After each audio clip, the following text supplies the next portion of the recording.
गुरुर्ब्रह्मा गुरुर्विष्णुः गुरुर्देवो महेश्वरः गुरुः साक्षात् परब्रह्म तस्मै श्री गुरवे नमः। कृष्णाय वासुदेवाय हरये परमात्मने प्रणतः क्लेशनाशाय गोविन्दाय नमो नमः। नमामि सद्गुरुं शान्तं सच्चिदानन्दविग्रहं पूर्णब्रह्म परानन्दम् ईशमानन्दिवल्लभम् रत्नाकराधौतपदां हिमालयकिरीटिनीं ब्रह्मराजर्षिरत्नाढ्यां वन्दे भारतमातरम्। ॐ पार्थाय प्रतिबोधितां भगवता नारायणेन स्वयं व्यासेन ग्रथितां पुराणमुनिना मध्ये महाभारतम् अद्वैतामृतवर्षिणीं भगवतीम् अष्टादशाध्यायिनीम् अम्ब त्वामनुसन्दधामि भगवद्गीते भवद्वेषिणीम्।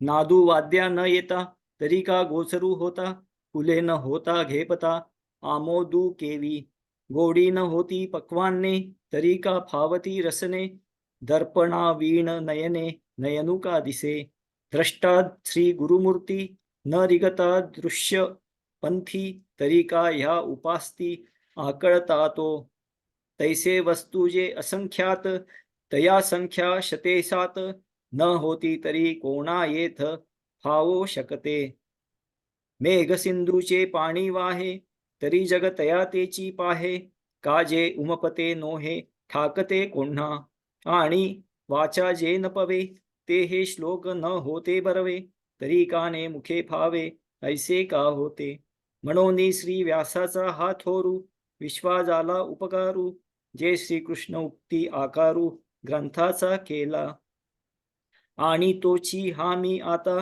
श्री व्यासाची पदे पाहता पाहता आणिला श्रवणपथा मराठिया व्यासादिकांचे उन्मेख राहटती जेथ सांशक, तेथ मीही रंक एक पाचाळी करी,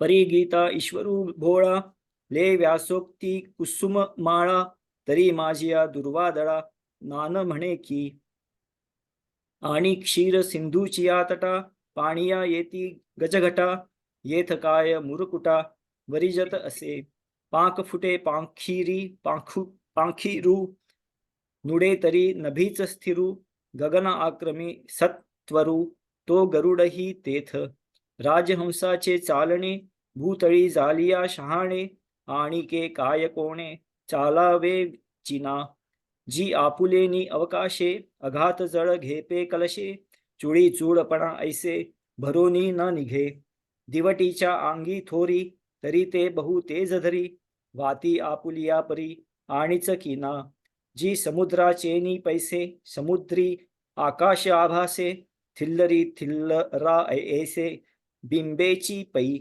तेवी व्यासादिक महामती बावरो येती ये ग्रंथी, मा आम्ही ठाको हे युक्ती न मिळे खीर, जिये सागरी जळचरे संचरती मंदरा काळे, तेथ देखोनी शफरे ये रे ओहो न लाहती, अरुण अंगा जवळिके मनोनी सूर्या ते देखे, मा भूतळींची न देखे मुंगी काई, या लागी आम्हा प्राकृता देशिकारे बंधे गीता, म्हणणे हे अनुचिता कारण नोहे.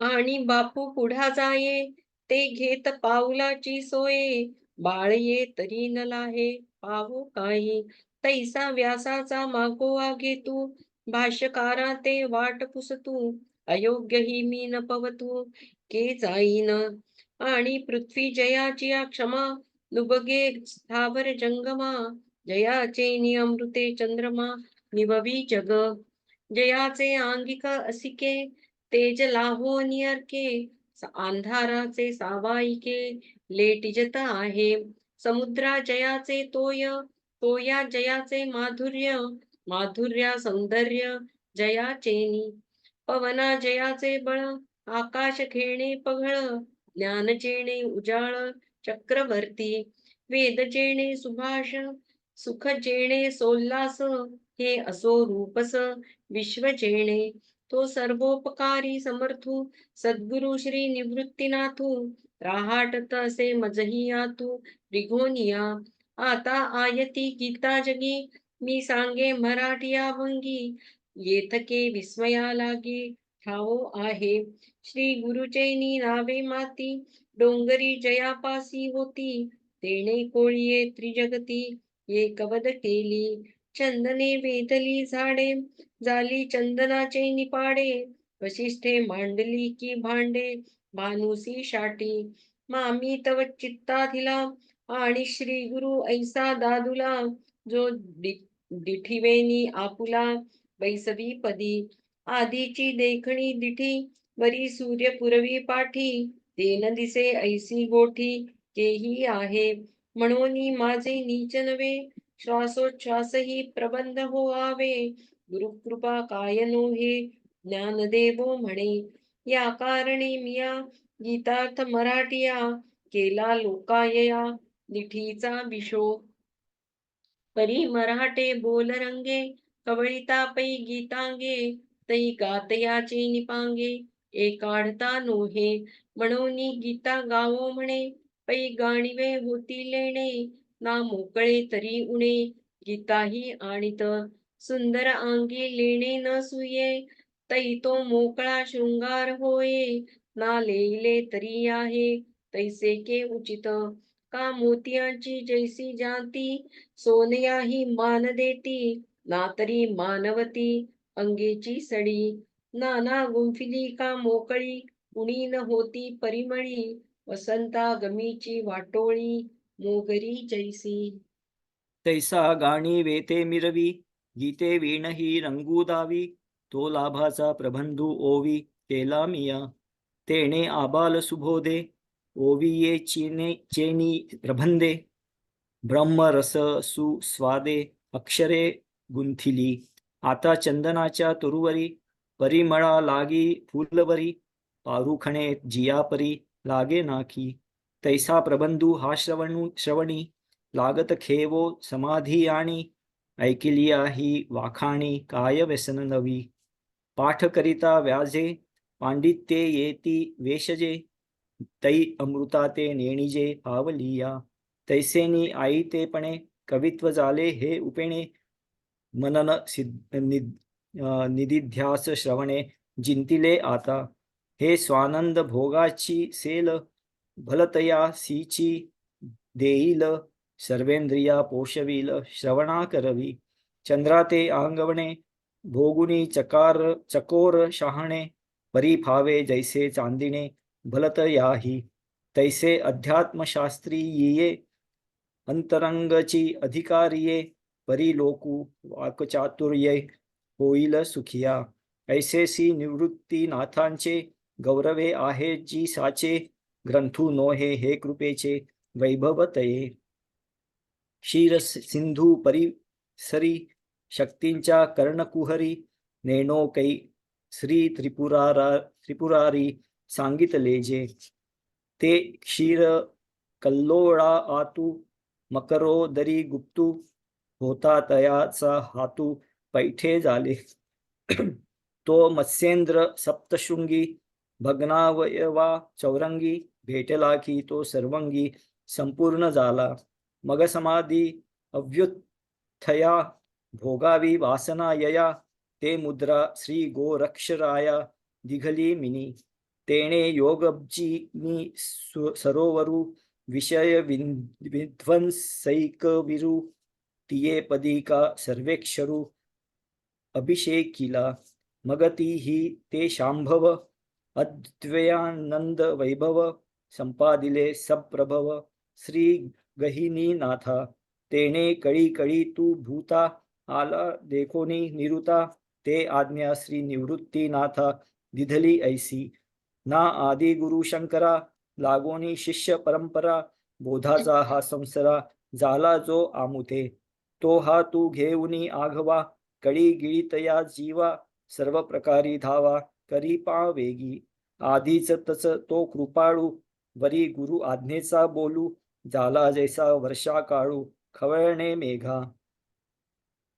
मग आताचेनी बोरसे गीतार्थ ग्रंथ नमिसे वर्षला शांतरसे तो हा ग्रंथू तेथ पुढा मी बापिया मांडला आरती आपुलिया की यासाठी ये बढिया आणिलो यशा एवं गुरुक्रमे लाधले समाधी धनचे आपुले ते ग्रंथे बांधवनी तिधले गोसावी मज वाचूनी पढे ना वाची ना सेवा ही जाणे स्वामीची ऐसी आमज ग्रंथाची योग्यता के असे परी साचची गुरुनाथे निमित्त करुनी माते प्रबंध व्याजे जगाते रक्षिले जाणा तरी पुरोहित गुणे मी बोलिलो पुरे उणे तै तुम्ही माऊलीपणे उपसाची जोही उपसाही जोची शब्द कैसा घडीचे प्रमेयी कैसे पाचडीचे अलंकारू म्हणीचे आयते नेणे साई खडे याचे बाहुले चालवित्या सूत्राचे निचाले तैसा माते दावित बोले स्वामी तो माझा या लागी मी गुणदोष विशी क्षमा विना विशेष जे मी संजात ग्रंथलो देख आचार्ये की आणि तुम्हा संताची ये सभे जे उणिवेसी ठाके उभे ते पूर्ण नोहे तै लोभे तुम्हासीची कोपो सिबत लियाही परिसे लोहत्वाची अवधसे न मुकीचे आयसे तै कोणा बोलू ओहळे हेची करावे जे गंगेचे अंग ठाकावे मगही गंगाची जरी नोहावे तै तो काय करी म्हणून भाग्य योगे बहुवे तुम्हा संतांचे मी पाये पातलो आता केला आहे उणे जगी अहोजी माझे निस्वामी मज संत जोडून तुम्ही दिधले तिथे सर्व कामी परिपूर्ण झालो पाहा पा माते तुम्हा सांगडे माहेर तीथ सुरवाडे ग्रंथाचे हे आळीयाडे सिद्धी गेले जी कनकाचे निखळ मोतू येईल भूमंडळ चिंतारत्नी कुळाचळ निर्मू येती साताही हो सागराते सोपे भरितामृते दुवाडनो हे तारांते चंद्र करिता कल्पतरूचे आराम लाविता नाही विषम परी गीतार्थाचे वर्म निबडू नये तो मी येकू सर्वमुका बोलोनी मराठिया भाखा परी डोळेवरी लोका घेवो ये ऐसे जे हा ग्रंथ सागरू येवढा उतरोनी पैलीकडा कीर्ती विजयाचा धेंडा नाचे झोका गीतार्थाचा आवारू कलशेसी महामेरू रचुनी माझी श्री गुरु लिंग जे पूजे गीता निष्कपटमाय चुकोनी तान्हे हिंडे जेवाय ते माय पुता भेटी होय हा धर्म तुमचा तुम्हा सज्जनांचे केले आकळुनी जी मी बोले ज्ञानदेव म्हणे थेकुले तैसे ते नव्हे काय बहु बोलो सकळा मेळविलो जन्मफळा ग्रंथ सिद्धीचा सोहळा दाविला जो हा मिया जैस जैसिया आशा केला तुमचा भरवसा ते पुरवणी जी बहुअसा आणिलो सुखा मज लागी ग्रंथाची स्वामी दुजी सृष्टी जे हे केले तुम्ही ते पाहोनी हासो आम्ही विश्वमित्रातेही जे असोनी त्रिशंकु दोषे धातयाही आणावे बोसे ते नासते की जे की ऐसे निर्मावे नाही शंभू उपमन्युचे निमोहे क्षीरसागरूही केला आहे येथ तोही उपमेनो हे जे विषगर्भकी अंधकारू निशाचरा गिळिता सूर्य चराचरा धावा केला तरी खरा ताऊनी की तो तातलिया जगा कारणे चंद्रे वेचिले चांदणे तया सदोखा केवी म्हणे सारखे हे म्हणोनी तुम्ही मजसंती ग्रंथरूप जो हा त्रिजगती उपयोग केला तो पुढती निरुपमजी किंबहुना तुमचे केले धर्म कीर्तन हे सिद्धी गेले येथ माझे जी उरले पायिकपण आता विश्वात्मके देवे येणे वाग्यज्ञे तोषावे तोषो निमज द्यावे पसाय दान हे जे खळाची व्यंकटी सांडो तया सत्कर्मी रती वाढो भूता परस्परे पडो मैत्र जीवाचे दुरितांचे तिमिर जावो, विश्वस्वधर्म सूर्ये पाहो, जो जे वांछील तो ते लाहो. प्राणिजात वर्षत सकळ मंगळी, ईश्वर निष्ठांची मांदियाळी. अनवरत भूमंडळी भेट तू भूता, चला कल्पतरूंचे आरव. चेतना चिंतामणीचे गाव, बोलते जे अर्णव पीयुषाचे. चंद्रमे जे अलांछन, मार्तंड जे तापहीन. ते सर्वाही सदा सज्जन, सोय रे होतु किंबहुना सर्व सुखी. पूर्ण हो नीतीही लोकी, भजिजो आदिपुरुषी. अखंडित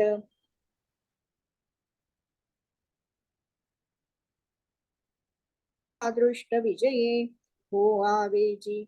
येथ म्हणे विश्वेश्वरावो, हा होईल दान पसावो. येणे वरे ज्ञान देवो, सुखिया झाला ऐसे युगी परिकळी. आणि महाराष्ट्र मंडळी, श्री गोदावरीचा कुली.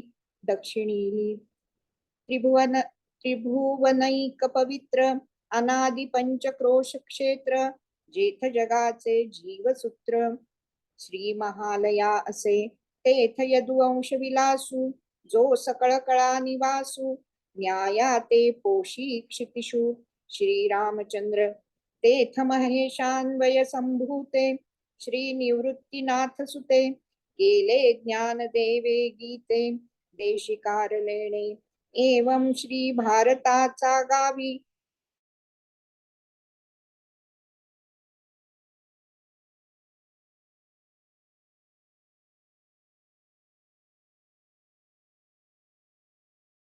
परमहंसी सरोवर सेविजे जे.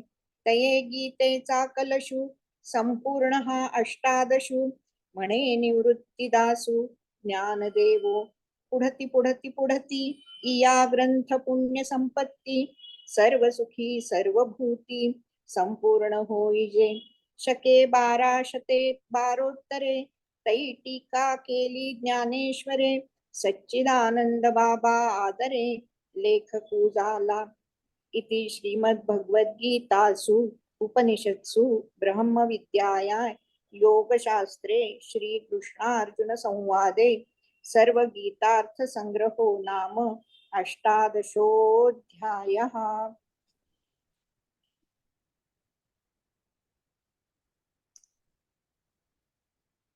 वंदना.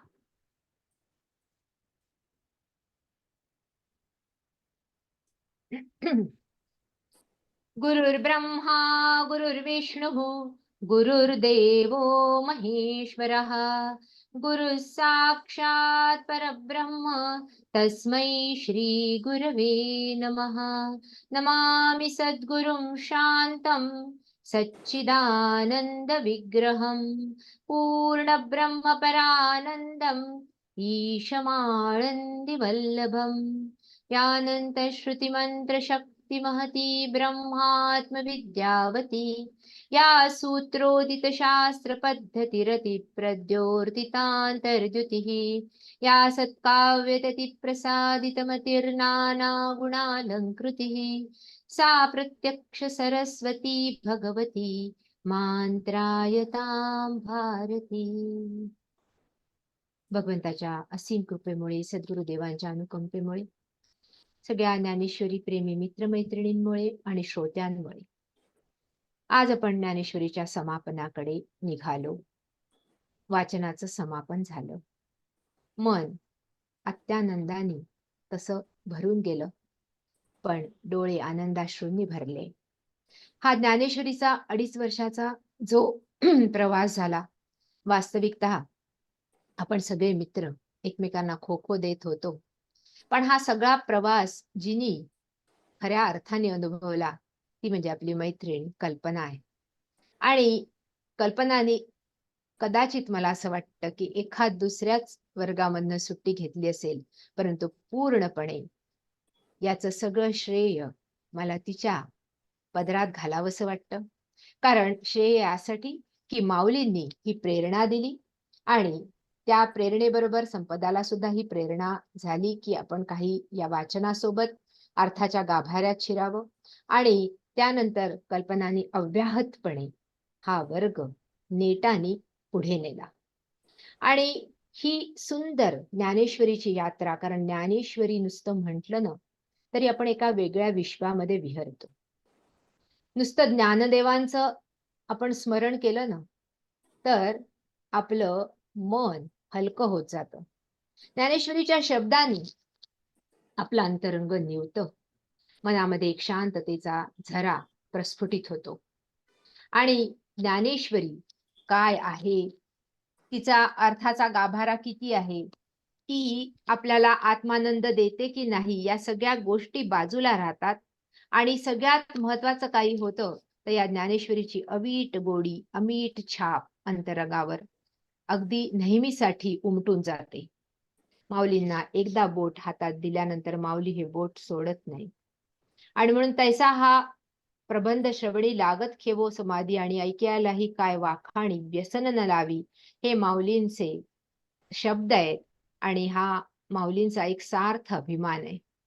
आज 700 वर्षानंतर सुद्धा या ज्ञानेश्वरीचं तीर्थप्राशन करणारे, काही या ज्ञानेश्वरीच्या प्रवाहामध्ये पूर्णपणे डुंबून जाणारे, काही या ज्ञानेश्वरीचे केवळ शिंतोडे आपल्या अंगावर काठावर बसून घेणारे, असे अनेक भाविक या ज्ञानेश्वरीच्या आश्रयाने आपल्या जीवनामध्ये हा स्वानंद सोहळा अनुभवतात. आपल्याला सगळ्यांना ठाऊक आहे.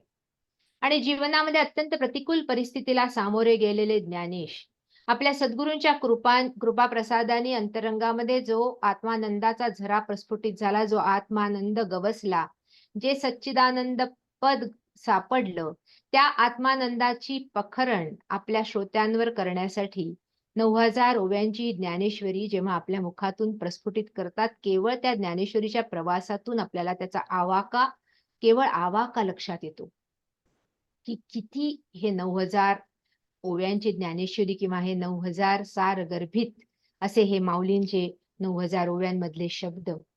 आणि ते केवळ 16व्या वर्षी माऊलींच्या मुखातून प्रस्फुटित होतात. ज्ञानेश्वरी का भावली याचा विचार करताना मग ती ज्याप्रमाणे वास्तवाला सामोरं जायला, निर्भयतेने सामोरं जायला आपल्याला एक शक्ती, प्रेरणा प्रदान करते, त्याचबरोबर केवळ या लौकिकात न रमता आपल्या स्वतःचा शोध घेण्यासाठी सुद्धा एक मार्ग आपल्यासाठी प्रस्फुटित करते. आपल्याला स्वतःचा शोध घेण्यासाठी प्रेरणा देते. मी नक्की कोण आहे, मी कशासाठी आलो, या सृष्टीशी माझं काय नातं आहे, सृष्टीकर्त्याशी माझं काय नातं आहे, हे मला या मनुष्य जन्मामध्ये उलगडावं आणि माझ्या त्या मूळ स्वरूपाकडे मी जावं. कमीत कमी ही प्रेरणा कधी ना कधीतरी आपल्या अंतःकरणामध्ये ती उमटवते, आपल्याला त्याचं पाथेय प्रदान करते. आणि आणखीन एक ती का भावली याचा विचार करताना सृष्टीकर्त्याशी जेव्हा नातं जोडायचंय त्यावेळी आपलं घर दार कुठेतरी सोडून कुठे जायचं नाही, हे निक्षून सांगणारे ज्ञानेश. सृष्टीकर्त्याचा तो अनुराग, त्याला तुम्ही कोणत्याही नावाने म्हणजे संबोधू शकता, असा तो सृष्टीकर्त्याचा अनुराग, त्या भगवंताचा अनुराग आपल्या जागी राहून घेता येतो, हा आत्मविश्वास आपल्याला प्रदान करते. का आपुला ठाव न सांडिता आलिंगी जे चंद्रू प्रकटता, हा अनुरागो भोगिता कमलिनी जाणे, ही माऊलींची माझी अत्यंत आवडती ओवी आहे. आपली जागा न सोडताच एक चंद्र विकासी कमल ज्याप्रमाणे त्या चंद्राच्या प्रकाशाचा आनंद घेतो, त्याचप्रमाणे या सृष्टीकर्त्याचा अनुराग, त्याचा प्रकाश आपल्या जागी राहूनच अनुभवायचा आहे, त्याच्या आनंदामध्ये डुंबायचंय, हे निक्षून ज्ञानेश्वरी आपल्याला सांगते. आणि मग इकडे तिकडे कुठेही न भटकता या प्रपंचातला परमार्थ आपल्याला या प्रपंचात राहून परम अर्थ प्रपंचातला आपल्याला प्रपंचात राहूनच घ्यायचा आहे. आणि हळूहळू त्या प्रपंचातून हळूहळू स्वतःचं मन वेगळं काढत त्या परमात्म्याशी लावायचंय, हे आपल्याला सांगते. आणि मग अशा या ज्ञानेश्वरीच्या अंतिम चरणामध्ये आपण ज्यावेळी येऊन पोहोचतो त्यावेळी मग त्या ब्रह्मभूत प्रसन्नात्मा न शोचती न कांक्षती समः सर्वेषु भूतेषु मद्भक्तिं लभते पराम. भगवंत सांगतात अर्जुनाला की तो ब्रह्मभूत प्रसन्नात्मा, ज्याच्या अंतःकरणाची प्रसन्नता आता कधी ढळतच नाही, असा त्या ब्रह्माशी, त्या सृष्टी च्या संचलन कर्त्याशी किंवा त्या शक्तीशी एकाकार झालेला न शोचती न कांक्षती. आता तो शोकही करत नाही आणि काही आकांक्षाही करत नाही. हे बघा कुठे असतो तो, हे आपल्याला लक्षात येतं की तो शोक आपल्याला भूतकाळाचा असतो जे सुटून गेलं, आणि आकांक्षा ही भविष्यकाळाची असते. भविष्यकाळाची चिंता असते, आकांक्षा असते, आणि भूतकाळाचा शोक, या दोन्ही मधनं तो स्वतःला मुक्त करून घेतो. आणि मग असा सर्वेषु भूतेषु, त्याची ही समत्वाची स्थिती मदभक्ती लभते पराम, त्याला ती परम भक्ती प्राप्त होते, जी परमात्म्याची. ज्ञानेश्वर महाराज 1097व्या ओवी मध्ये म्हणतात, उदया यथा गभस्ती नाना नक्षत्र व्यक्ती हारबीजती दीप्ती आंगिका जेवी. ज्यावेळी सूर्य आकाशात उगवल्यानंतर जी नाना नक्षत्र व्यक्ती, ज्या नाना सगळे नक्षत्र असतात, ते आपोआप त्या सूर्याच्या तेजामुळे विलुप्त होतात. त्याचप्रमाणे हा आत्मज्ञानाचा सूर्य आता प्रकाशित झाल्यानंतर त्याच्यामध्ये बाकीचं सगळं हे लोप पावतं, त्याच्यामध्ये विरघळून जातं. तेवी उठती या आत्मप्रभा. ज्ञानेश्वर महाराज म्हणतात, त्यावेळी जेव्हा आत्मप्रभा ही प्रकट होते, प्रस्फुटित होते, प्रदीप्त होते, हे भूत भेद व्यवस्था मोडित मोडित पार्था वास पाहेतो. आता ही भूत भेद व्यवस्था जी आहे, ही व्यवस्था नामरूपात्मक, पण त्याच्यामधनं जाणारे चैतन्य आहे. आपल्यामध्ये असलेली ती आत्मप्रभा दुसऱ्यामध्ये सुद्धा तशीच आहे. एका चैतन्याचा हा नामरूपात्मक विलास याची त्याला अनुभूती येते, आणि सगळ्यांमधून एकच चैतन्य कोणलेलं आहे, आणि ते चैतन्यच प्रत्येकातून कार्य करून घेत आहे. ज्याप्रमाणे विद्युत वेगवेगळ्या इक्विपमेंट्स मधनं वेगवेगळ्या प्रकारचं कार्य घडवून आणते, त्याचप्रमाणे या सृष्टीच्या कार्याकरता इतक्या नामरूपात्मक ज्या भूत मात्र व्यक्ती दिसतात, ती भेद व्यवस्था आता त्याची लोप पावते. ती कशी लोप पावते? ज्ञानेश्वर महाराज म्हणतात, 1099वी ओवी आहे, पाटियेवरील अक्षरे जैसी पुसती येती करे, तैसी हारपती भेदांतरे तयाची दृष्टी. पाटीवर अक्षर काढली, ती हाताने पुसून टाकावी इतक्या सहजपणे आता ही जी भेद व्यवस्था आहे ती त्याची निघून जाते, आणि अंतःकरणातून आता तो जो प्रसन्न आत्मा आहे ब्रह्मभूत, तो अंतःकरणातून सगळ्यांशी एकाकार होतो, सगळ्यांशी अंतःकरणातून जोडला जातो. हे ना आपले पूर्णत्व भेटे, जेथ चंद्रासी वाढ खुंटे, तेथ शुक्ल पक्ष वाटे निशेषू जैसा. आता हे पूर्णपण त्याचं कसं असतं? माऊली म्हणतात, ज्याप्रमाणे जेव्हा शुक्ल पक्ष पूर्ण होतो आणि पौर्णिमा येते, तेव्हा त्या चंद्राला आपलं पूर्णत्व भेटतं, त्या चंद्राला आपली पूर्णता लाभते. ही पूर्णता कशी असते? आपले पूर्णत्व भेटे जेथ चंद्रासी वाढ खुंटे. आता ती वाढ खुंटते त्याची, आता पुढे वाढत नाही तो. हे पूर्णत्व जसं असतं तसा तो पूर्ण होतो, आणि तो पूर्ण झाल्यानंतर आता परिपूर्णता अशी असते की आता पुढे काही आणखीन प्राप्त करायचं उरतच नाही त्याला.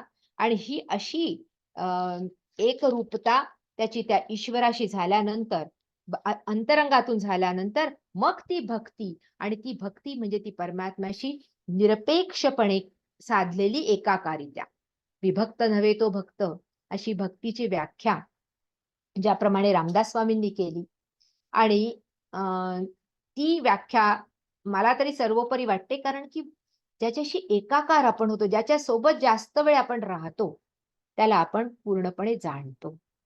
आणि या भक्तीच्या रसानी परिपूर्ण झालेला आता हा भक्त किंवा ब्रह्मभूत जो व्यक्ती आहे, तो परमात्म्याशी त्याचा अनुराग किंवा त्याचा तो संस्पर्श कधी खंडितच होत नाही.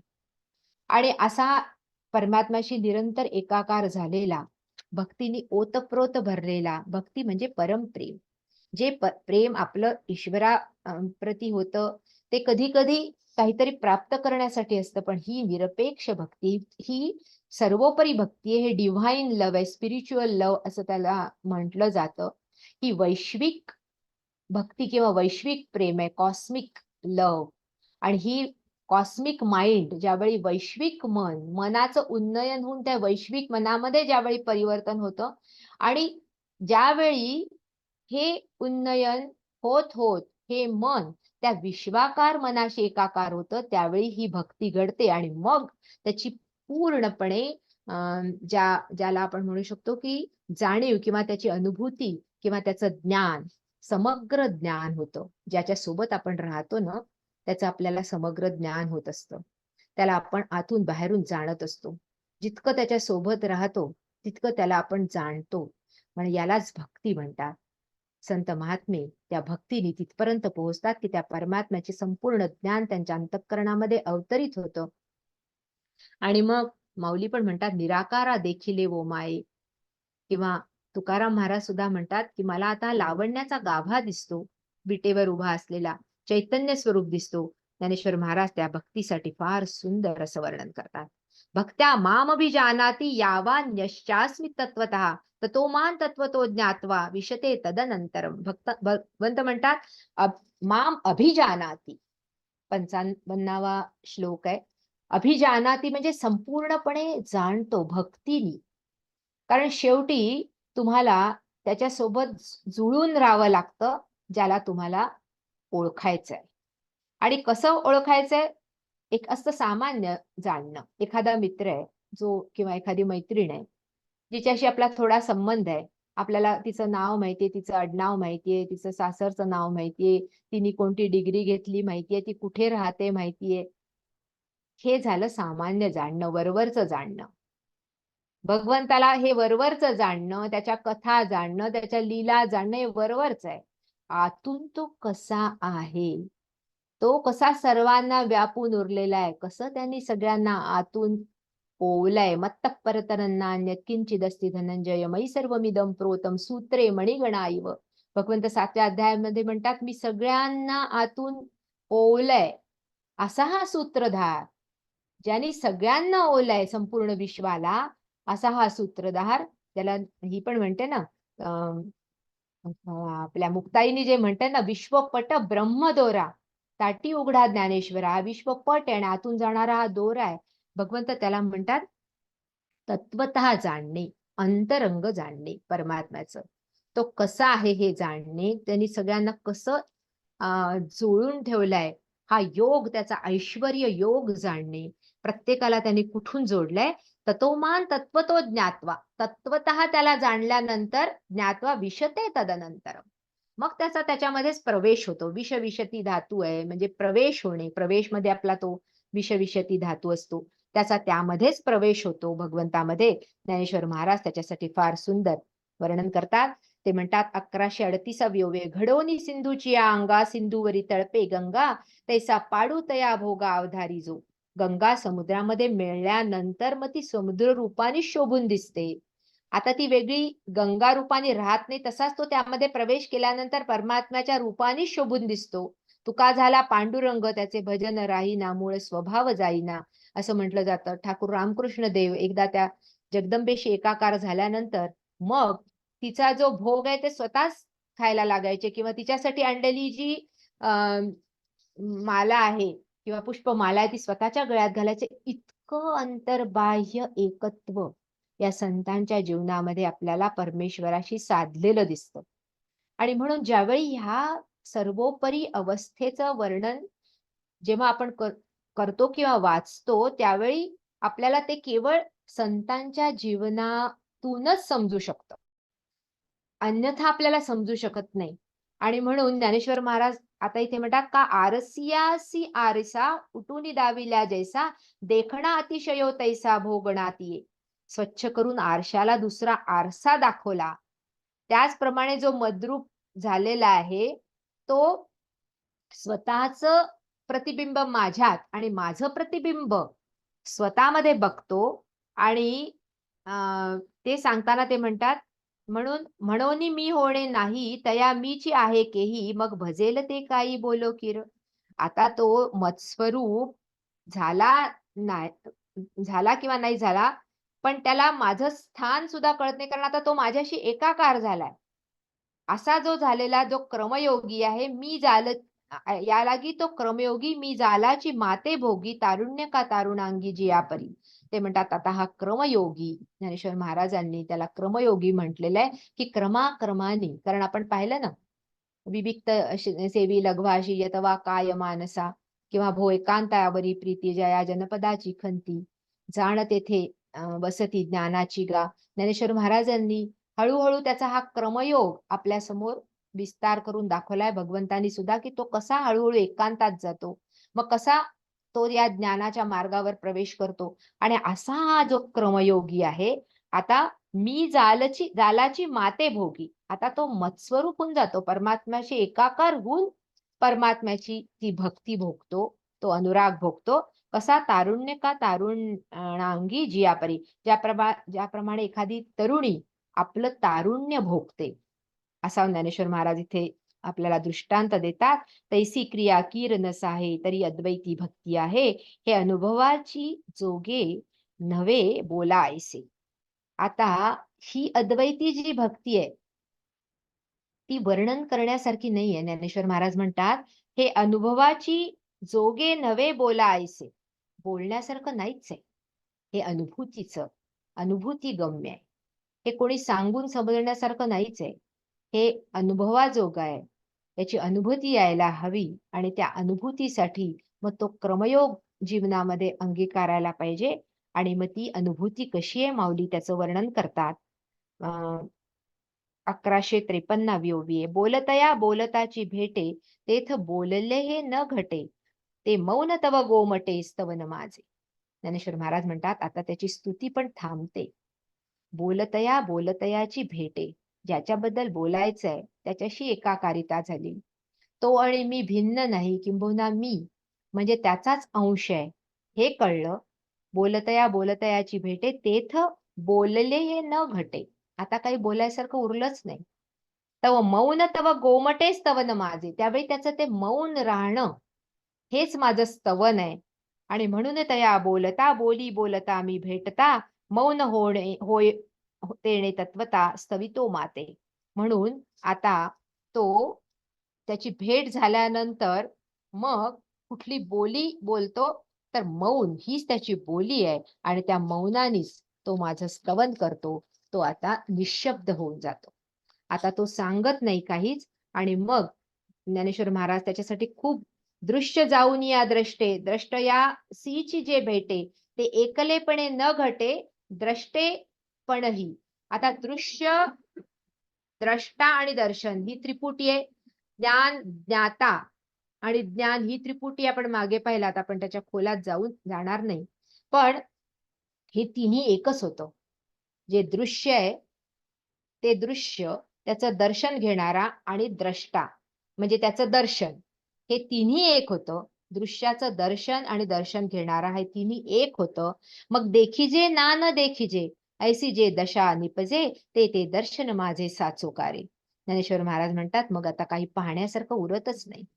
आता त्याच्याशी एकाकारिता होते आणि तेच त्याचं दर्शन होतं. म्हणून सर्व मी जालेपणे, आपल्याला वेगाने जावं लागतंय, पण इतक्या सुंदर ओव्या आहे ज्ञानेश्वर महाराजांच्या. म्हणून मी सर्व जालेपणे, ठेले तया येणे जाणे, तेची गा यात्रा करणे अद्वयामज. ज्ञानेश्वर महाराज म्हणतात की मग सर्वत्र मी झालेपणे, सगळीकडे मीच आहे त्याला कळतं, सर्वत्र मीच व्यापलो आहे हे ज्याला कळलं. ठेले तया येणे जाणे, आता त्याचं येणं जाणं थांबलं. आता तो माझ्याशी एकाकार झाला. आता मला कुठेतरी जाऊन भेटायला त्याला वेगळीकडे जायची गरजच उरली नाही. ठेले तया येणे जाणे, तेची गा यात्रा करणे अद्वयामज. त्या अद्वयाशी जी यात्रा करायची, अद्वैतात्मक देवाची यात्रा, तीच यात्रा म्हणजे कुठे जावंच लागत नाही. त्या ठिकाणी तो आहे, तिथेच त्याला तो परमात्मा प्राप्त होतो, असं त्याला हे करून ज्ञानेश्वर महाराज म्हणतात. मग त्याची पूजा तरी कोणती असते? तो करी एव ते बोले, तो बोले ते स्तवन, तो देखे ते दर्शन, अद्वयामज गमन, तो चाले तेची. 1180 ओवी आहे. ज्ञानेश्वर महाराज म्हणतात, आता मग तो जे बोलतो ना, त्याच्या मुखातून जे शब्द येतात तेच माझं स्तवन असतं. ते साधं लौकिक बोलणं असो की अलौकिक बोलणं असो, तो देखे ते दर्शन. सगळ्यांमध्ये मलाच पाहत असल्यामुळे सगळ्यांमध्येच तो माझं दर्शन घेतो. तो देखे ते दर्शन, अद्वयामज गमन, तो चाले तेची. आणि माझ्या अद्वयाकडे गमन करणं म्हणजे तो जे चालतो, जे पावलं टाकतो, ती माझ्याकडे येण्यासाठीच असतात, किंबहुना माझ्याशी एकाकार होण्यासाठीच असतात. माऊलींच्या फार सुंदर ओव्या आहे. पुढची ओवी पण अप्रतिम आहे. तो करी ते तुली पूजा, तो कल्पी तो जपू माझा, तो असे तोची कपिध्वजा समाधी माझी. आता तो एखादी ठिकाणी समाधी घेऊन बसलेला दिसत नाही. तो करी ते तुली पूजा, तो जे काही करतो ती माझी पूजाच असते. तो कल्पी, तो जपू माझा, तो जे काही चिंततो, जे काही बोलतो, त्याच्या मुखातून जे काही शब्द येतात, तो माझा जप होऊन जातो. किंबहुना तो असे तेची कपिध्वजा समाधी माझी, त्याची जी काही अवस्था असते, तो चालत असेल तरी, तो बोलत असेल तरी, तो लिहित असेल तरी, तो जे काही करत असेल तरी कृती, तरी ती माझी समाधी अवस्था असते. आता समाधी घेऊन त्याला वेगळेकीने काही करावं लागत नाही. कुणाची समाधी असते ती? खूप सुंदर आहे. किंबहुना तंतुसी पटू का मृत्तिकेसी घटू, तैसा तो एक वटू मजसी माझा. जसा तंतुशी पट एकाकार असतो, तंतू आणि पट वेगळा नाही. वस्त्र मृत्तिकेसी घटू, मृत्तिका आणि घट हे वेगळे नाही. तैसा तो एक वटू मजसी माझा, तसा तो माझा भक्त माझ्याशी एकाकार झालेला असतो. आणि कोणाशी एकाकार? माऊलींच्या फार सुंदर ओव्या आहे. मी फक्त म्हणते त्या ओव्या, कदाचित आपल्याला अर्थ तसाच कळेल. तो म्हणजे जाणे अजू मी अजरू, अजू म्हणजे ज्याचा जन्म होत नाही. अक्षयो मी अक्षरू, 1193 ओवी आहे. अपूर्वू मी अपारू, आनंदू मी. स्वतःच वर्णन भगवंत इथे करतायत माऊलींच्या मुखातून.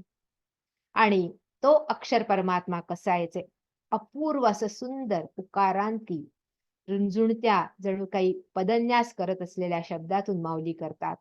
उकारांती हे माऊलींचे शब्द आणि हे शब्द सामर्थ्य आपल्याला मंत्रमुग्ध करतं. नुसते हे शब्द म्हटले तरी त्या शब्दाने सुद्धा आपण थोड्या वेळासाठी कदाचित त्या परमात्म्याशी अंतरंगातल्या त्या आत्मवस्तूशी एकाकार होतो. माऊलीने तर सांगितलंय की माझे शब्दच तिथे पोहोचवतील.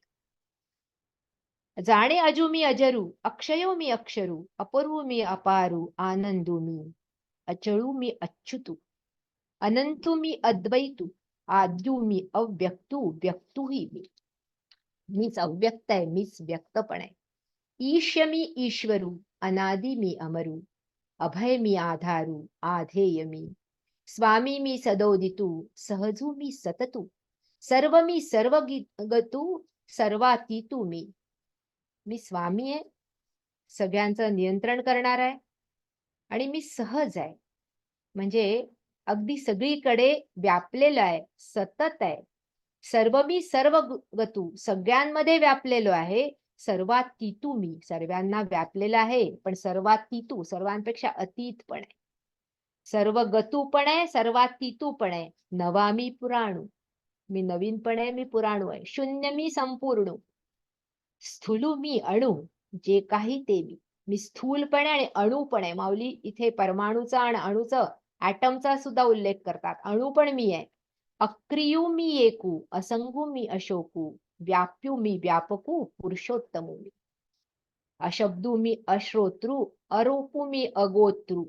अक्रिय मी एक आहे, म्हणजे मी आता सगळ्या ओव्यांच्या अर्थाकडे खरंच जाऊच शकत नाही. पण अशब्दू मी अश्रोतृ, अरूपू मी अगोत्रू, समू मी स्वतंत्रू, ब्रह्म मी परू. ऐसे आत्मत्वे मजे एकाते, या अद्वय भक्ती जाणून निरुते, आणि याही बोधा जाणते तेही मीच जाणे. अद्वैत भक्तीनी मद्रूप होऊन मग माझं हे जे निर्गुण निराकार रूप आहे त्याचं वर्णन माऊलींनी या ओव्यांमध्ये केलं.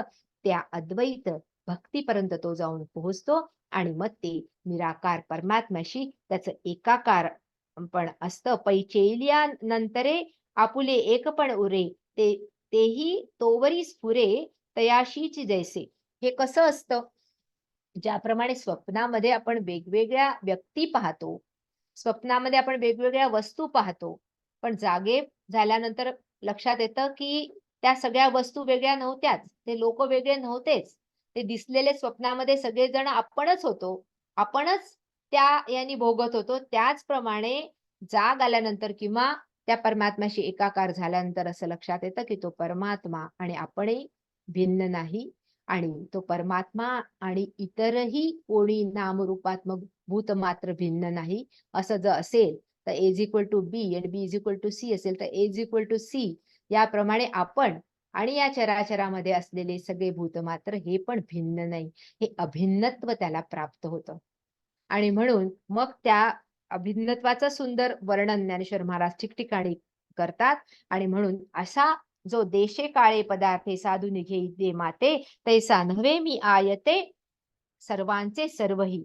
आणि म्हणून मग आता त्याची प्राप्ती करण्यासाठी देश काल ही साधनच आवश्यक नाही. देशे काळे पदार्थे साधुनी घेई जे माते, त्या सगळ्याच्या पलीकडे जाऊन तैसा नव्हे मी आयते, कुठल्याही देश काल पदार्थांनी हा परमात्मा गवसणार नाही, असं इथे निक्षून सांगतात. कुठल्याही वेगळकीनी केलेल्या पूजेनी किंवा यज्ञ यागानी सुद्धा गवसणार नाही. आणि तैसा नव्हे मी आयते सर्वांचे सर्वही. अरे मी आयता सगळ्यांजवळच आहे, आयता आहे, असं ज्ञानेश्वर महाराज इथे म्हणतात. त्याच्यासाठी वेगळं काही करायची आवश्यकता नाही, फक्त भक्तीने त्याच्याशी एकाकार होणं, त्या भावाने त्याच्याशी एकाकार होणं. आपण म्हणतो, आपण कधी कधी आपल्या मनात येतं की आपण भाविक नाही, आपण परमात्म्याची भक्ती करत नाही, पण आपल्यामध्ये तो भाव असतो. आणि भाव हे आपल्या मनाचं लक्षण आहे. ज्याप्रमाणे आपण जीवन जगत असताना 3 स्तरावर जगतो. कर्मेंद्रियांनी कर्म करतो, काही ना काही कार्य करतो, मग ते आपले हात पाय असो किंवा आपले ज्ञानेंद्रिय असो. आपण मनाने जे करतो ते म्हणजे भाव, इमोशन.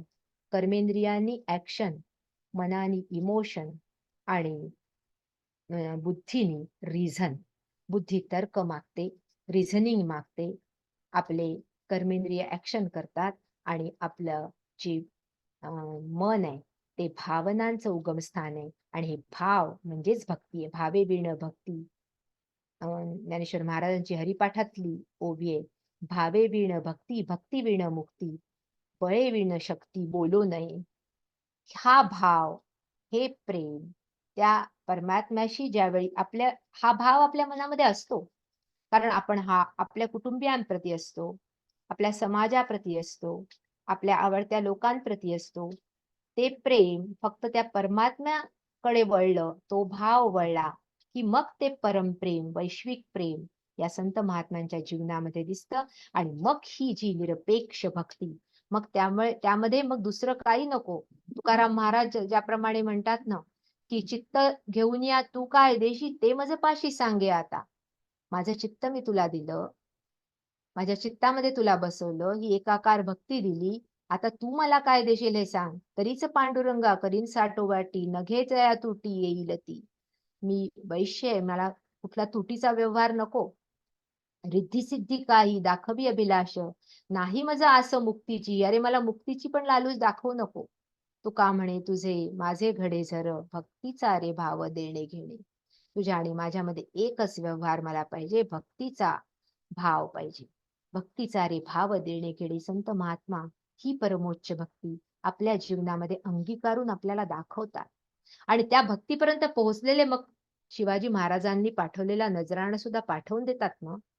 कारण आपल्याला वाटतं ना, ठिगळं लावलेले वस्त्र घालणारे मुलं, ठिगळं लावलेले पातळ घालणारी पत्नी, अरे थोड्या वेळ घालू दिली असते ना साडी, सुंदर जरीतारी, थोडेसे दागिने घालू दिले असते, काय बिघडलं असतं. पण तुकाराम महाराजांना भक्तीच्या बदल्यामध्ये हे नको. कारण ही भक्ती जी आहे, आता सर्वोपरी जी अंतःकरणामध्ये उमटली, ही भक्ती खालच्या स्तरावर येऊन जाईल. आणि मग त्यावेळी मग काही ना काही अपेक्षा निर्माण होईल. त्यांची भक्ती ही सर्वोपरी भक्ती आहे. आणि मग ही भक्ती अशी कशी निर्माण होते, ज्ञानेश्वर महाराज वर्णन करतात. सर्व कर्माण्यपि सदा कुर्वाणो मत व्यपाश्रया. सर्व कर्माण्यपि सदा कुर्वाणो मद्व्यपाश्रयः. मत्प्रसादाद् वाप्नोति शाश्वतं पदमव्ययम्. भगवंत म्हणतात, ही भक्ती, ज्ञानेश्वर महाराज सुद्धा त्याचं खूप वर्णन सुंदर करतात, की सगळे कर्म त्याच्यासाठी करतोय ही भावना एकदा का मनामध्ये निर्माण झाली पक्की, की मग खरं सांगायचं तर भगवान आपण याला रिझवण्यासाठी, त्याला रिझवण्यासाठी, त्याला रिझवण्यासाठी इतकं काही ना काहीतरी करतो, जीवनामध्ये करत राहतो. कुठेतरी प्रतिफळाची अपेक्षा मनामध्ये निर्माण होत जाते. आणि आपलं कर्म जे आहे ते आपल्याला या प्रतिफळाच्या अपेक्षेने केल्यामुळे आनंद देत नाही. पण ज्यावेळी हेच कर्म त्या परमात्म्यासाठी केलं जातं, त्याला रिझवण्यासाठी केलं जातं, एकालाच रिझवा ना, त्याच्यासाठी केलं जातं, त्यानंतर मग भगवंत म्हणतात मत प्रसादाद वापनोती. मग ती प्रसन्नता अंतःकरणाची कधी नष्टच होत नाही आणि मग शाश्वतम पदमव्ययम, मग ते अव्यय पद प्राप्त होतं.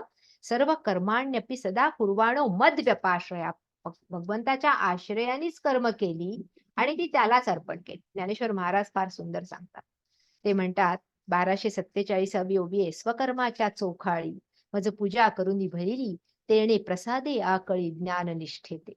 पहिली पायरी अशी आहे की स्वकर्माच्या चौखाळी, आपल्या कर्माच्या चौकटीत राहू.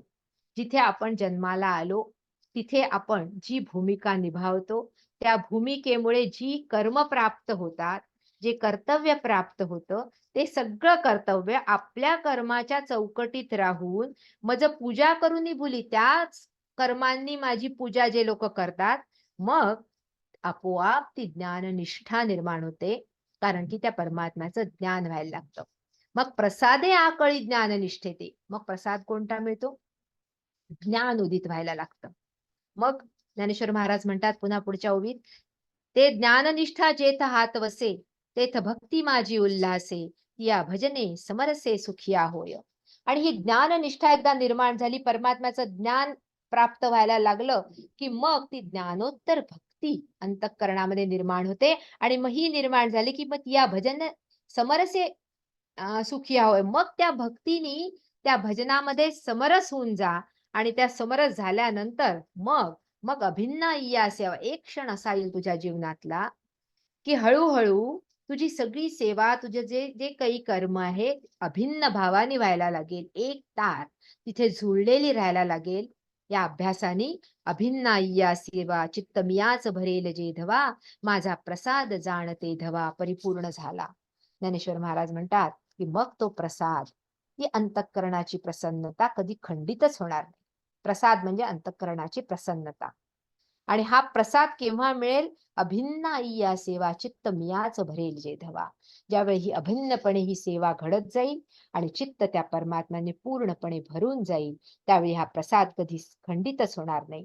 पण हे मी तुला आता सांगतो की हा या माझ्या प्रसादाने परिपूर्णता येणं, इथपर्यंत तू पोहोच, असं भगवंत अर्जुनाला इथे विनवतात किंवा उपदेश करतात. आणि मग नंतर पुढच्या याच्यामध्ये सांगतात, यदहंकारमाश्रित्य न योत्स्य इति मन्यसे, मिथ्यैष व्यवसाय मिथ्यैष व्यवसायस्ते प्रकृतीस्त्वां नियोक्ष्यति. पण तू आपल्या अहंकाराचाच अजूनही आश्रय घेऊन जर तू हे म्हणशील की न योत्स्य, मी आता हे युद्ध करत नाही, तर तो तुझा मिथ्या अहंकार आहे. हे तुझं ठरवलेलं कधी सिद्धी जाणार नाही. कारण ही प्रकृतीने तुझी तिथे योजना केली. आपण जिथे आहोत तिथे आपली प्रकृतीने योजना केलेली आहे. त्यामुळे मी हे करणार नाही किंवा मी हे करीन हे सांगणारा तू कोण आहे? ती प्रकृती तुझ्याकडनं करूनच घेईल. आणि ज्ञानेश्वर महाराज मग खूप सुंदर उदाहरण देतात. ते म्हणतात 1279 ओवी आहे, स्वदेहा नाम अर्जुनू, परदेहा नाम स्वजनू, संग्रामा नाम मलिनू पापाचारू. तू हे स्वतःच्याच मनाने सगळे नावं ठेवले. स्वतःच्या देहाला तू अर्जुन म्हणतो, परदेह जे तुझ्या समोर आहे त्याला तू म्हणतो स्वजनू, दृष्ट्वेवम स्वजनं कृष्ण युयुत्सुम समुपस्थितम, माझ्या समोर हे सगळे स्वजन आहे हे तू म्हणतो. परदेहाला तू स्वजन म्हणतो, स्वतःच्या देहाला अर्जुन म्हणतो. या संग्रामाला तू स्वतः नाव ठेवतो मलिनू, पापाचारू. हा संग्राम करणं म्हणजे तू त्याला पापाचार म्हणतो, त्याला मलिन होणं म्हणतो. या मती आपुलिया तिघा तीन नामे यया, ठेवून या धनंजया न झुंजे ऐसा. आता आपल्या मतीने या तिघांचे 3 नामकरण तू केले आणि मग आता म्हणतो की मी आता झुंजत नाही, मी आता युद्ध करत नाही. जीवा माझी निष्टंकू, करिसी जो आत्यंतिकू, तो वाया धाडील नैसर्गिकू, स्वभावोची तुझा. तरी तू हे असं स्वतः आत्यंतिक असा निर्णय जरी तू केला, निश्चय जरी केला, तरी तुझा नैसर्गिक जो स्वभाव आहे तो तुला युद्ध करायलाच लावेल. आणि जरी तू आपल्या कर्मेंद्रियांनी युद्ध नाही केलं तरी मनाने तू त्या समरांगणात राहून युद्धच करत राहशील. मन तुझं तिथेच राहील, तुझं मन माझ्यामध्ये रमणार नाही. म्हणून तू युद्ध कर आणि मन माझ्यामध्ये लाव. म्हणून न झुंजणे म्हणसी ते वायाणे, ना मानू लोकपणे लोकदृष्टी. म्हणून मी लढणार नाही, हेच तुझं व्यर्थ आहे म्हणणं, आणि लौकिक दृष्टीने सुद्धा ते तू योग्य होणार नाही, असं म्हणून ज्ञानेश्वर महाराज आपल्याला तिथे नेतात. मग ईश्वर सर्वभूतानां हृद्देशे अर्जुन तिष्ठती भ्रामयन् सर्वभूतानि यंत्रारूढानि मायया. हा ईश्वर जो आहे, हा सगळ्यांच्या अंतःकरणामध्ये बसून त्यांना या माया रूपी यंत्रावर जणू काही फिरवतोय, आणि त्याचं हे करता म्हणून तो आपल्या कर्मरूपी यंत्रावर फिरवतोय. ज्ञानेश्वर महाराज सांगतात, ऐसेनी शरीराकारी यंत्रीभूते अवधारी, बाहुनी हालवी दोरी प्राचीनाची. हे यंत्रापरी जे शरीर आहे, त्या शरीरामध्ये या जीवाला बसवून हा ईश्वर फिरवतो आहे. पण कोणत्या सूत्र फिरवतोय? तो प्राक्तन कर्माचं, म्हणजे आपल्या पूर्व कर्माचं सूत्र फिरवतोय. जेथ जया जे कर्मसूत्र मांडून ठेविले स्वतंत्र, ते तिये गती पात्र होची लागे. 1390 ओवी आहे. ज्याचं जसं कर्मसूत्र आहे त्याप्रमाणे हा सूत्रधार सगळ्यांना फिरवतो आहे. पण कर्मसूत्र आहे, ज्याप्रमाणे एखादं प्रोग्रामिंग असावं, एक प्रोग्रामर आहे, त्या प्रोग्रामरनी प्रोग्राम करावा, त्या प्रोग्राम मध्ये हे संपूर्ण सृष्टी कार्यरत व्हावी, आणि तिचा जो काही नियम आहे त्या नियमाप्रमाणे, किंवा जे काही कर्मबंधन आहे किंवा जे काही कर्मसूत्र आहे त्याप्रमाणे प्राक्तन भोगावं लागावं. पण जर का या प्रोग्राम मध्ये काही बदल करायचा असेल, आपल्याला आपलं प्राक्तन जे आहे ते जर भोगायचं नसेल किंवा त्यातून सुटका हवी असेल, तर कोणाला पकडायचं, कोणाचं बोट धरायचं, कोणाला बोलवून आणायचं? आपल्याकडे कुठलाही एखादा सॉफ्टवेअर असेल, त्याच्यामध्ये काही गडबड झाली तर आपल्याला त्या प्रोग्रामरला बोलवावं लागतं. त्याचप्रमाणे हा जो प्रोग्रामर आहे तोच त्याच्यामध्ये केवळ बदल घडवून आणू शकतो. म्हणजे ईश्वर सर्वभूतानां हृद्देशे अर्जुन तिष्ठती भ्रामयन् सर्वभूतानि यंत्रारूढानि मायया. तो फिरवतोय ना, त्यालाच पकडा. जो फिरवतोय त्याचंच बोट धरा.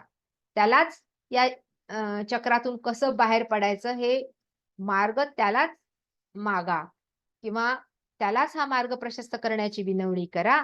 आणि मग म्हणून भगवंत म्हणतात, तमेव शरणं गच्छ सर्व भावेन भारत.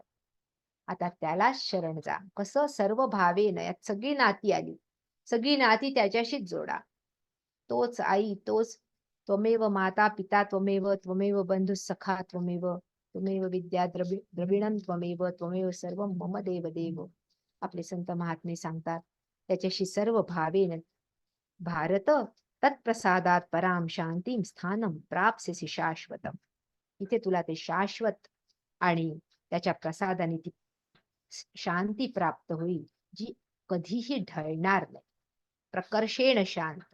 आणि मग त्याचं सुद्धा सुंदर वर्णन करून मग भगवंत पुढे येतात, आणि मग इति ते ज्ञानमाख्यातं गुह्यात गुह्यतरं मया विमृश्यैतदशेषेण यथेच्छसि तथा कुरु. समापनाकडे भगवंत येतात. ते गुह्यात गुह्यतरम म्हणजे परम गुह्य, सुपरलेटिव्ह डिग्री वापरतात. असं तुला हे ज्ञान मी इथे दिलं, त्या आख्यानाद्वारे दिलं. आणि विमृश्यैतदशेषेण त्याचं मंथन कर, आणि मग काय कर? यथेच्छसि तथा कुरु. मग मात्र तुला जे काही करायचंय ते तुला फ्री विल आहे, स्वातंत्र्य आहे. भगवंत आता सांगत नाही की तू असंच अमुक कर. आता याचं मंथन कर, विचार कर त्याचा, आणि मग यथेच्छसि तथा कुरु. म्हणून मला हा श्लोक खूप आवडतो. कुणाहीसाठी काही केल्यानंतर कधी कधी आपला जीव तळमळतो ना, आपल्या मुलांसाठी तळमळतो, आपल्या जवळच्यांसाठी तळमळतो.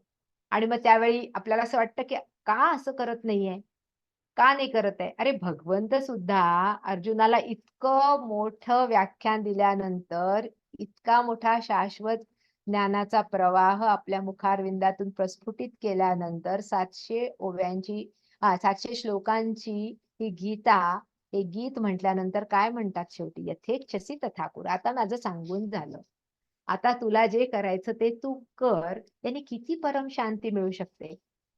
आणि मला तर म्हणजे म्हणून हा मंत्र आहे, मला तर वाटतं जीवनात जगायचा.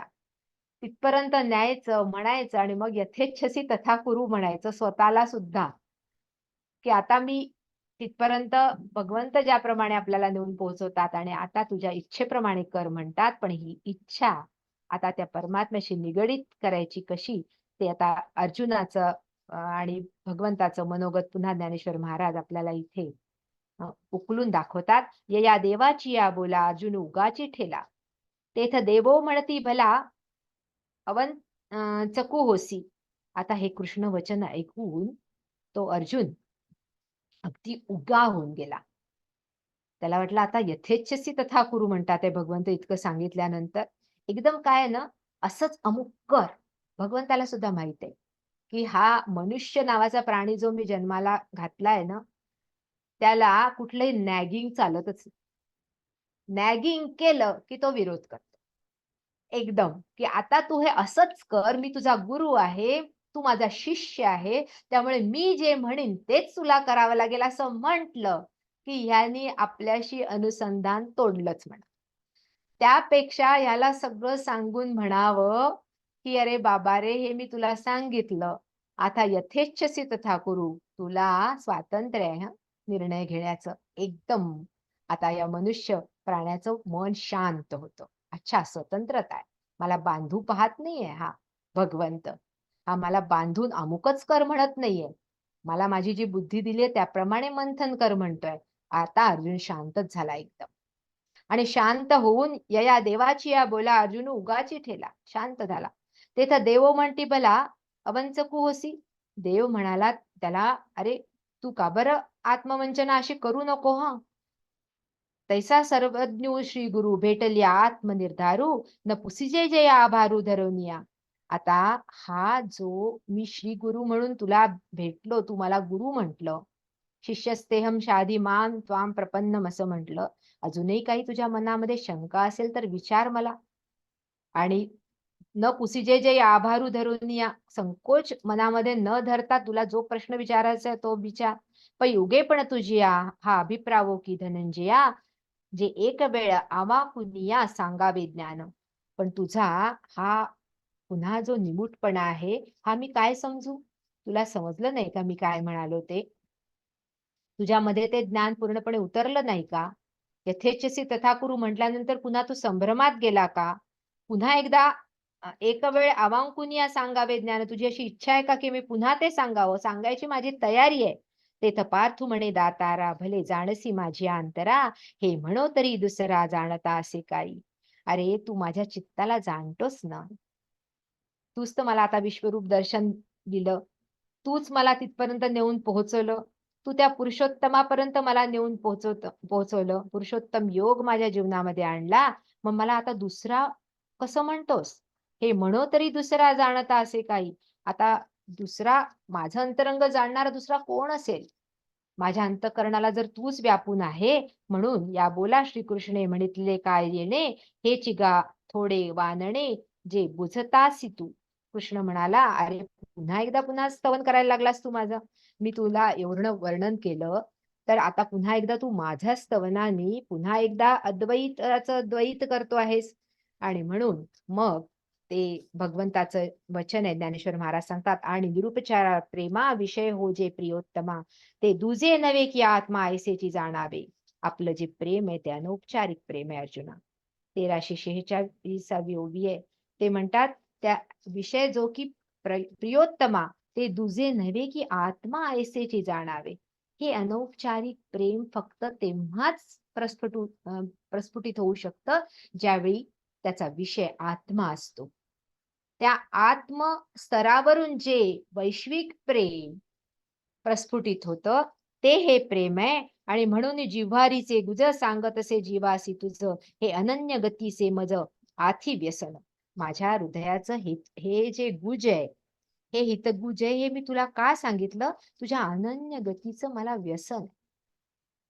तू जो अनन्य गती आहे आणि असा तू काही समर्पित होऊन शरण येतो की मग मला माझ्याजवळ काही ठेवावंसच वाटत नाही. आणि मग पुन्हा एकदा भगवंताचे तोच श्लोक येतो, मन्मना भव मद्भक्तो मद्याजी मान नमस्कुरु, मामे वैश्यसि सत्यन्ते प्रतिजाने प्रियोसि मे.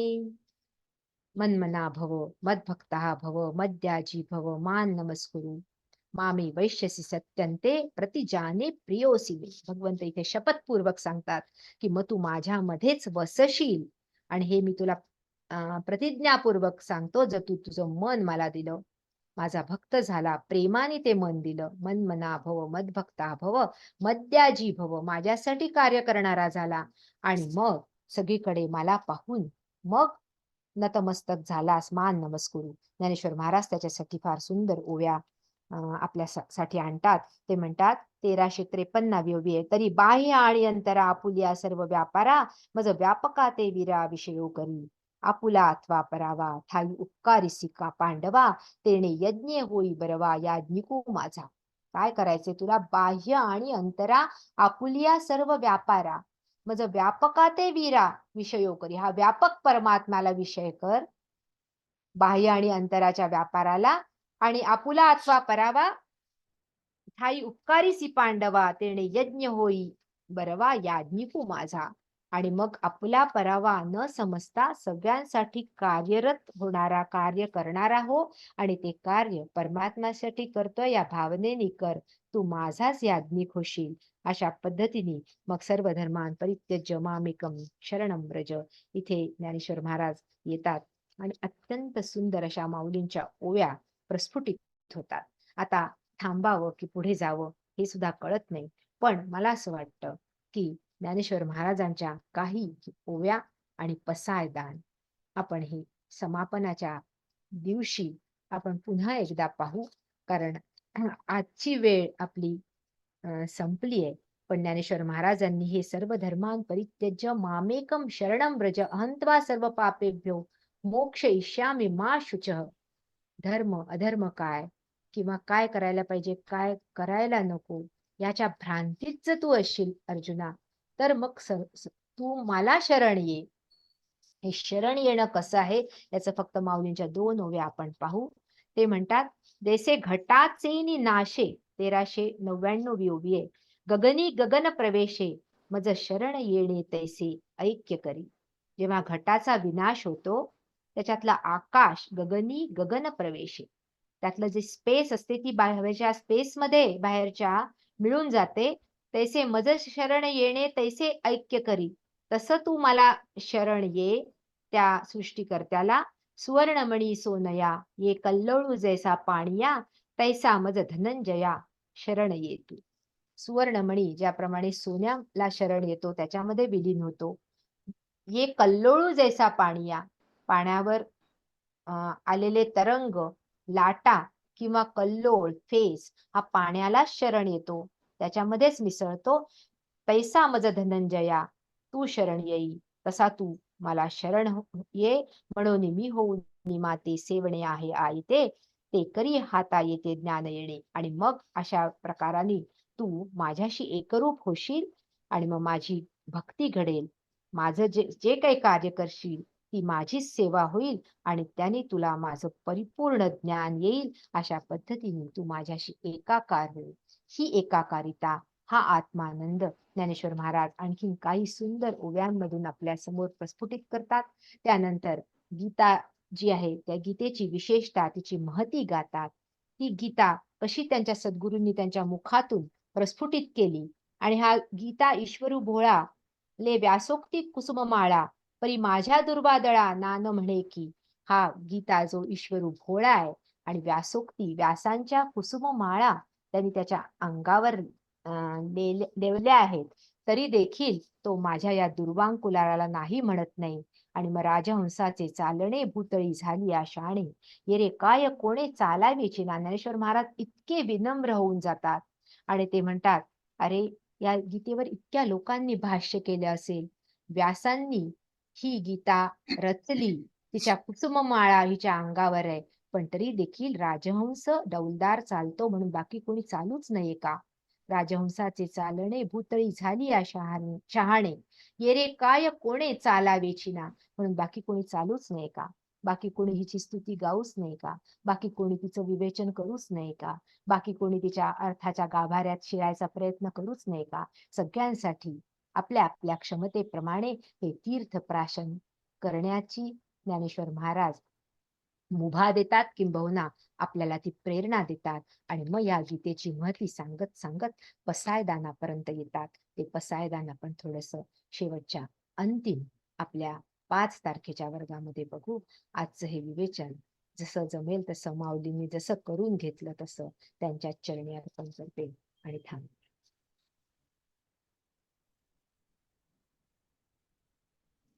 हे भजन कोणी लिहिलंय मला माहित नाही, भजन किंवा प्रार्थना माहित नाही, पण खूप साधी आणि सुंदर गोड प्रार्थना आहे. मला ऐकल्यावर खूप आवडली म्हणून म्हणायचा प्रयत्न करते. प्रसाद हा मज द्यावा देवा, प्रसाद हा मज द्यावा, सहवास तुझाची घडावा देवा, प्रसाद हा मज द्यावा देवा, प्रसाद हा मज द्यावा,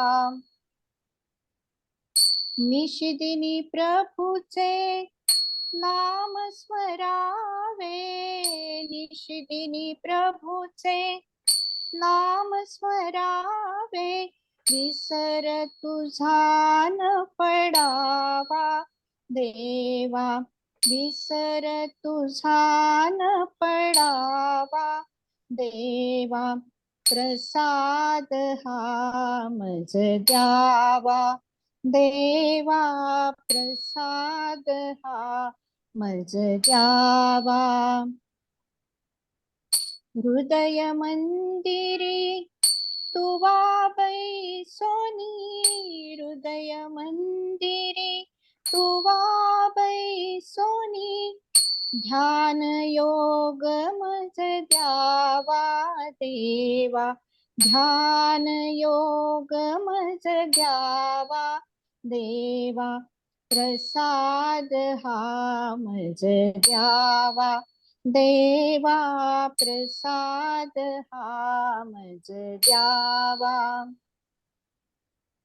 हरि भजनामृत निशिदिनी पाजुनी, हरि भजनामृत निशिदिनी पाजुनी, जन्म मृत्यू चुकवावा देवा, जन्म मृत्यू चुकवावा देवा, प्रसाद हा मज द्यावा देवा, प्रसाद हा मज द्यावा,